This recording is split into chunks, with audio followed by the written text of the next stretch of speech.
It's okay.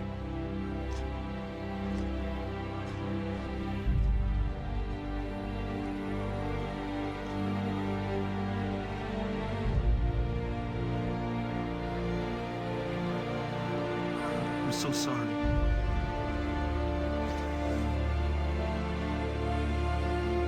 I'm so sorry, Maria.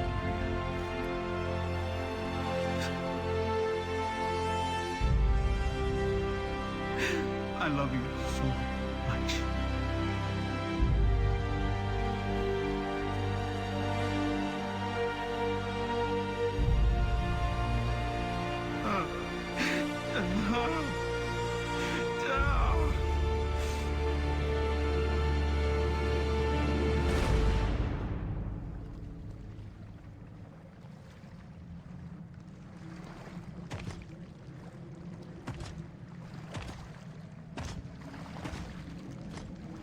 Wow, I won't lie, that made me tear up even rewatching it while writing the script.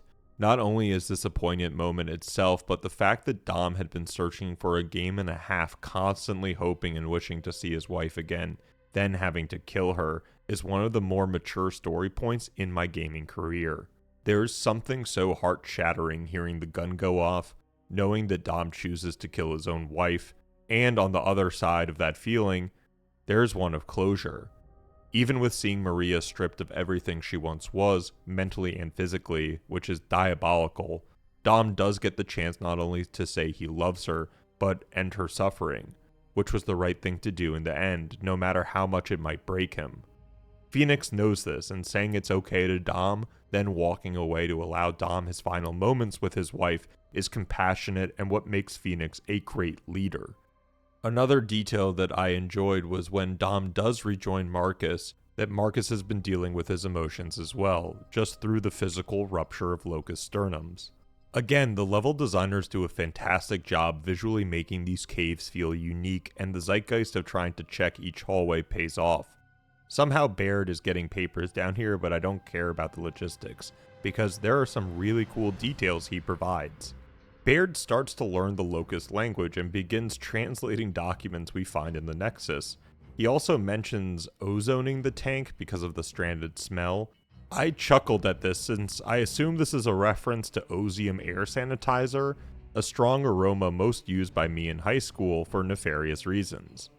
Yeah, that's a stronghold, all right. I think we found our Locust stronghold. Nexus.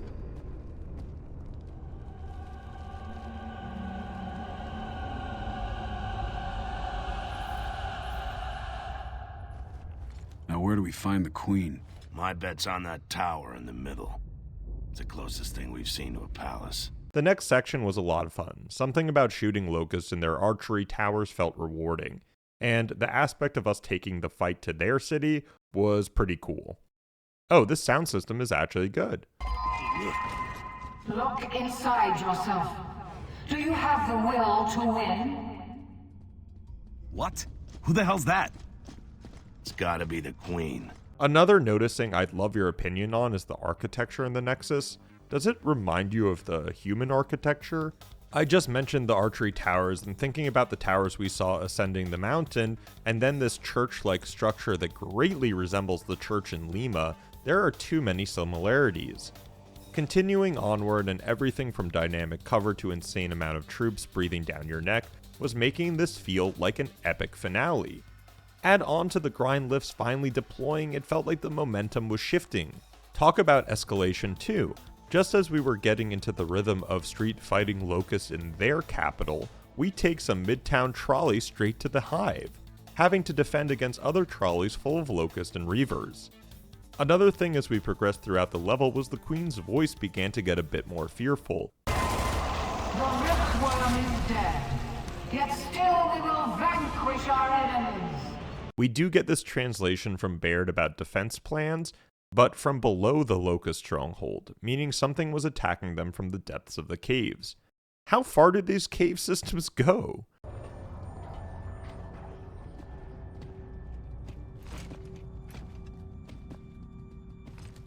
Yo, Dom, don't touch that shit. You could get rust lung off that or something. I don't know, man. It looks infected. Yeah, good call. Let me get this shit straight. The regular locusts are fighting the glowing locusts? I thought they were all on the same side. I was wondering why we were doing so well. Well, that explains their desperation in the raids.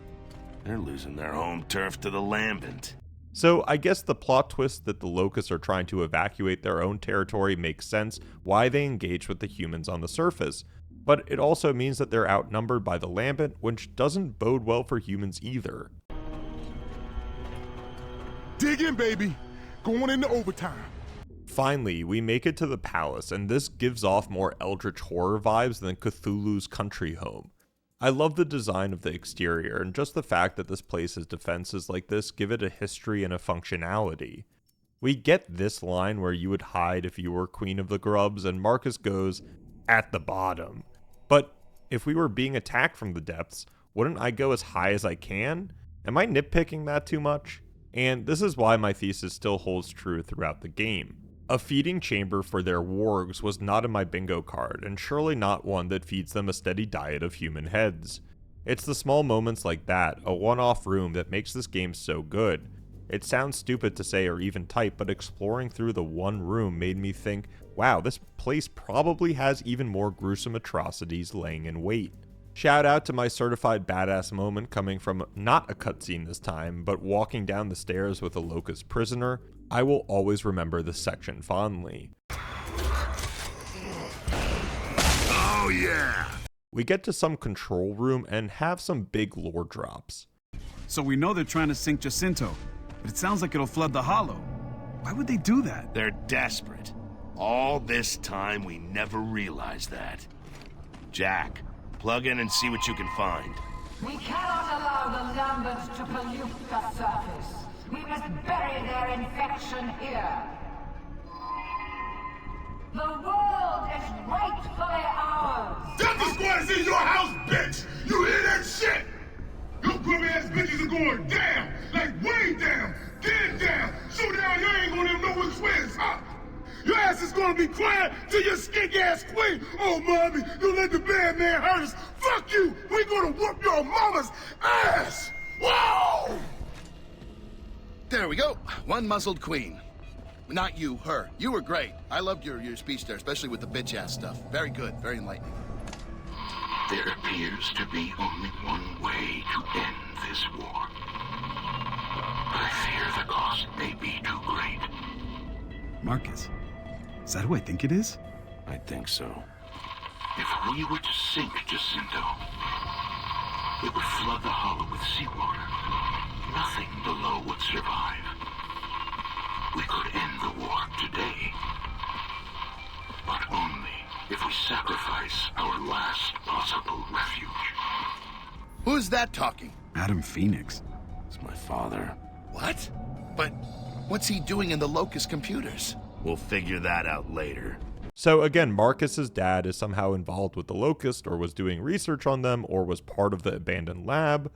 Knowing that he also had a secret lab set up in his wine cellar, detailing the cave system make me question even more what was going on during the Pendulum Wars.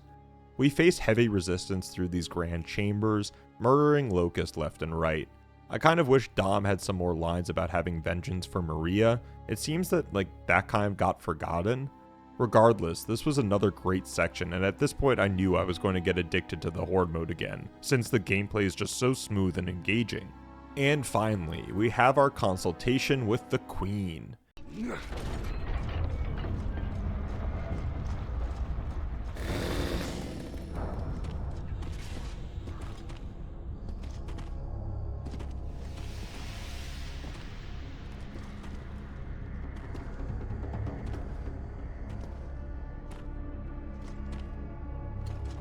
You're the first humans to ever desecrate this palace with your presence.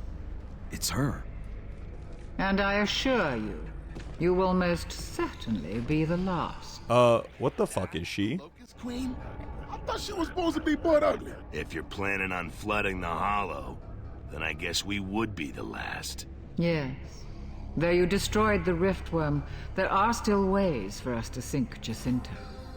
You will perish along with the Lambent. Not if we sink it first. Scourge informed me of your plan to sink Jacinto before us. I'm afraid it won't work. Don't be so sure. Oh, but I am.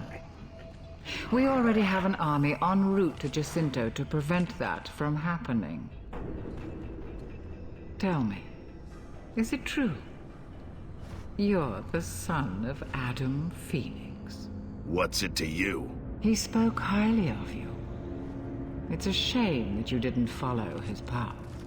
The hell are you talking about? It no longer matters. Scourge. Destroy them.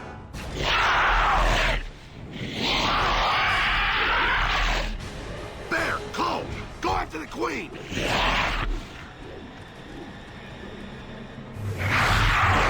Wow, just enough information to keep the player absolutely on their toes when it comes to the history of the game. The Queen claims no human has ever reached this far into the Hive, meaning that Marcus's father never got to this point? Then how did the Queen and him have conversations, let alone converse about Marcus himself? And the line, "It doesn't matter, kill them"? Yes, just yes. Too many times do video games go into this long-winded explanation and exposition dump. Looking at you, JRPGs. It takes away from the mystique or the player's agency. I'm glad the Queen was like, screw you, I'm not telling you shit. Also, this guy's name is Scourge. That's pretty sick. We fight Scourge, but he gets saved by another pet, and we boogie out of the Hive following the Queen, who has escaped on a Reaver. So we have to get a Reaver of our own. I don't think they're gonna let us just climb on him. You got a better idea? Let's ride, Delta!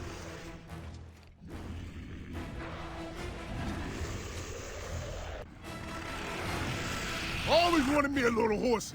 It's a flying one. It ain't cool, but let's just get the fuck out of here. Let's go. So somehow we commandeer one. Now at this point, I was not questioning anything, I was just excited. What I can say at this point that isn't repeating everything we've been talking about is this is exactly what I wanted from a sequel. It's bigger, it's more badass, and it's better. The scope and scale of this sequence reminds me of why I love video games. Helping squads that have just landed with supporting fire or fleeing from Scourge and his horsey was so engaging that it felt like I was watching a blockbuster movie, but even better, I was in control. Shit, that was close.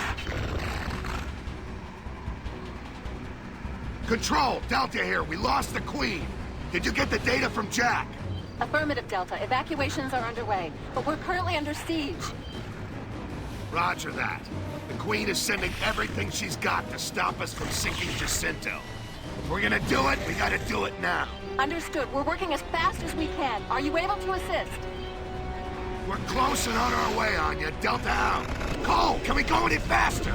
The horse is going as fast as it can, Marcus!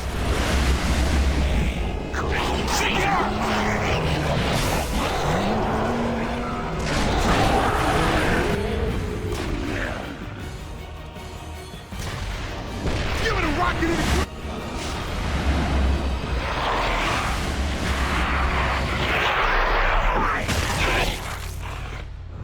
Oh, that's why you wear a helmet. I mean, Epic doesn't even do this justice. We've gone from ground assaults to cave systems, from abandoned laboratories to Locust Capital, and now the last physical pinnacle of human civilization. I couldn't have written it better myself. Control, this is Delta. We're on the Reavers approaching Jacinto Command. Don't shoot. I repeat, do not shoot. This is Delta Squad coming in.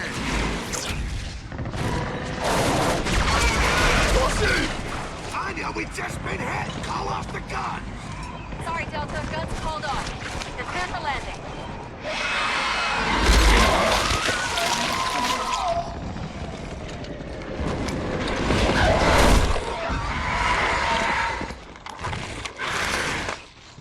Watch out! That was too close. Nice work, Phoenix. Your squad did good. What's the status? In progress. We've evacuated most of Jacinto, but we still need more time to evac gears from the Hollow. Do we have a plan to sink Jacinto? Almost. We're finalizing the logistics now. When you first sent this information, Sergeant Phoenix, I thought you were insane. I seem to have that effect on people. But it looks like your father was right all this time. Imagine that. Locust troops have breached the courtyard. We're on it. Not without me, you aren't. If this is Jacinto's last stand, I'm not sitting it out. Fair enough.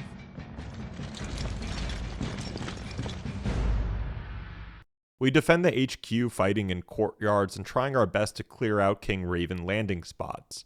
Talk about scope and scale! I'm floored that this was all during the Xbox 360 days and reinforces art design as the ultimate decider of longevity.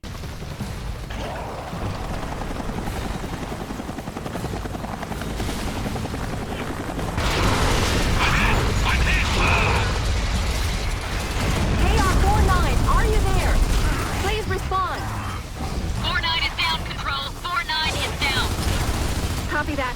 All Ravens, watch for Reavers along the south and west perimeter. And this is one of the better callbacks in all video game media. Control! We're gonna need air support here ASAP! Sorry, Colonel. Nothing's available right now. All Ravens are now evacuating citizens or prepping for the bomb drop. Hey, Colonel. I guess we are the support, huh? Looks that way, Sergeant! Let's get to it! We mortar and machine gun our way through more Locust and Brumox alike, finally holding off the initial attack. So yeah, at this point, no mission is impossible for Marcus and Dom. Everything is risky, to put it mildly, and putting another lightmass bomb up the Locust butts is now just another day at the job. Strategically placed lightmass bomb can give Jacinto its final push. What's the catch? Due to Cedar and Nemesis infestation, we're unable to get a chopper down there to deliver the bomb. We need someone to clear the target area. And by someone, you mean us. Baird, Cole, I want you two to assist with the lightmass bomb. Dom, looks like we're heading back underground. We fight through some beautiful courtyards and interiors. I don't know if it was intentional, but I kept thinking the Gears could ask the same questions they did down in the caves. How long have humans been constructing these buildings and mechanisms? I mentioned in the first game that I enjoyed the fact that there were lots of institutions the squad walked through and interacted with, like the academy, the senatorial room, the factory. It also means Rome wasn't built in a day, and adds to the ambiance of this whole world, and puts in the question in the player's head, how did it go so wrong? Even though platforming was not on my bingo card, I did enjoy the thought process of the developers trying something new in the final sections of the game. Playing with the verticality was also a neat touch, and I hope they expand on that in the next game. Moving down the sinkhole was a great visual, especially this part when the floor of the apartment building collapses. No matter how crazy that is, I said I'm here for the ride. I also love the fact that Marcus can be killed by a scripted event. We also get this striking sequence trying to escape the engulfed hotel. Something about an elevator going sideways is a great analogy for how the mission has gone so far.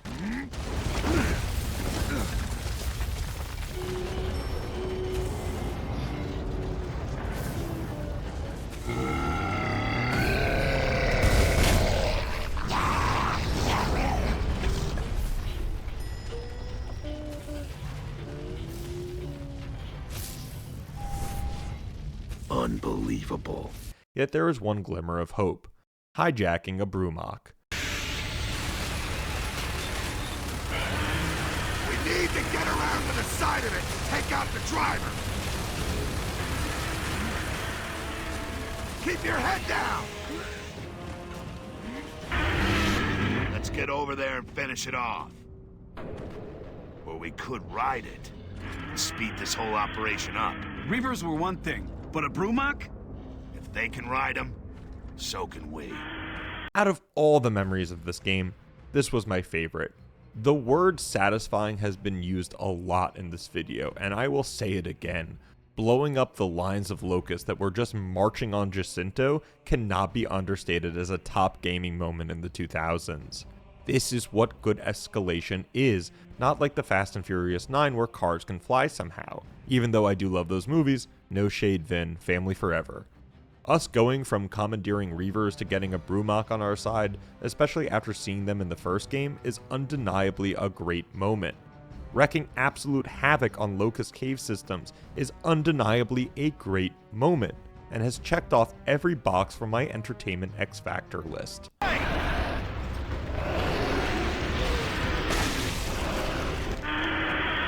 We use the Brumach to sever the rock structures holding up the land above us, and hope to God this King Raven doesn't get destroyed with a light mass bomb in it.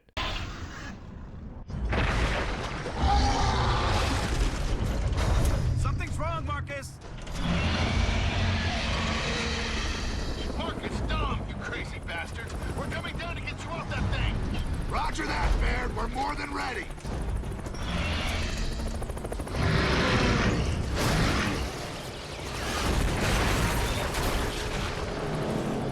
Baird! I'm still here, Marcus. We're coming in.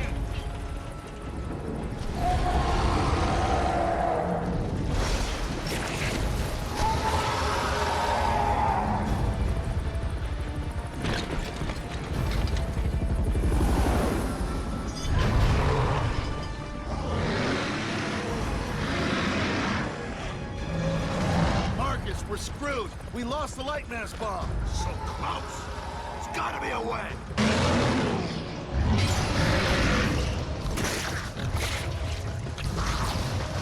Oh, of course. What the hell is going on with that thing?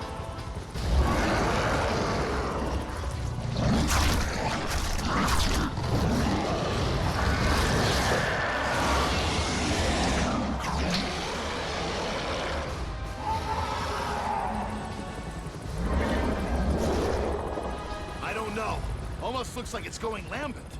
Lambent? As in exploding lambent? Yeah, like the wretches, but way bigger. Then I think we've got our bomb.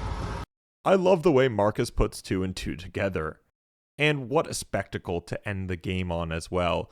A few Hammer of Dawn shots and this disgusting boss was capiche. Yeah, that's a big bomb. Get us out of here now! All KR units, evac to the surface!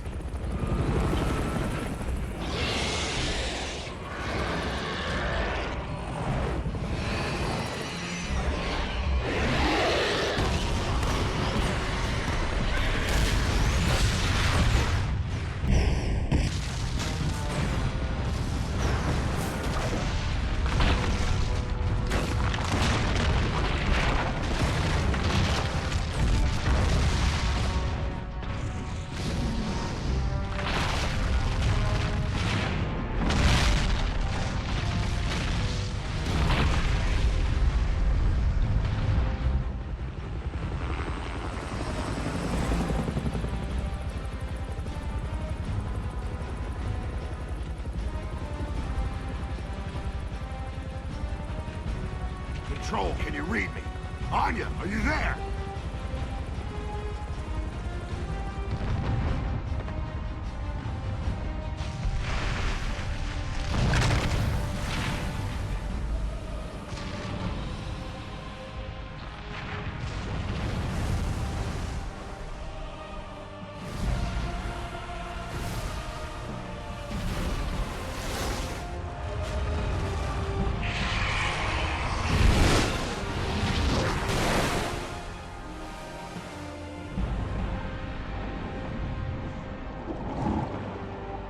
So the birds evacuated everyone, the sea flooded the Locust and Lambent, and humanity has finally notched a win. Oh, god damn it, Queen. Your world can end in the blink of an eye.